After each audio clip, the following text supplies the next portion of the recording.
panay ang ngiwi po ng bibig nyo, Mr. President, kumbinsido ang taong bayan na kayo ay gumagamit. Kaya nga, baka naman pwede, Mr. President, magpa-follicle, tama ba yung follicle ba tawag doon? Test?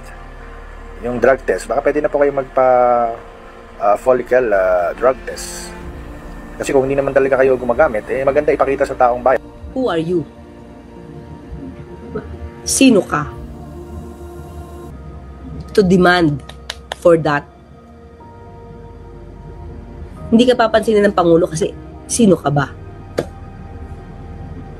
Hindi tayo sa nang mamaliit pero ipinakita mo ang totoo mong kulay dahil gusto mong paupuin si BP Sara. Ngayon pa lang. Nangangamoy DDS ka, Anjo. Wala kang kredibilidad.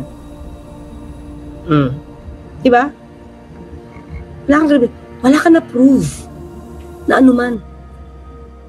Angeliana. Auntie Claire, punta tayo sa sinabi nyo na ako daw po ay sabi niyo walang karapatan.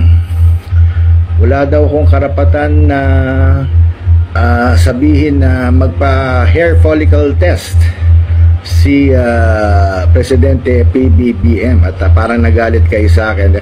Unang-una, Madam Claire Castro, it is the right of every Filipino to be heard.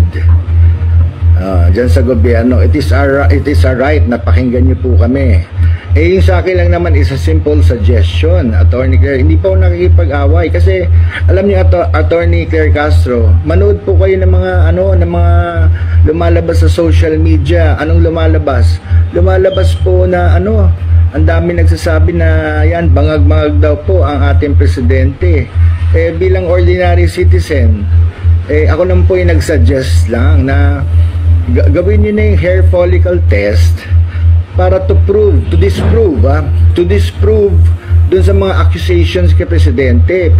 Pinagtatanggol ko nga si Presidente dito kahit BP Sara ako, pinagtatanggol ko si Presidente Marcos dito kasi po nakakairita na sa tenga, nakakahiya na sa ibang bansa na meron silang notion or hinala na baka nagagamit ang Presidente natin.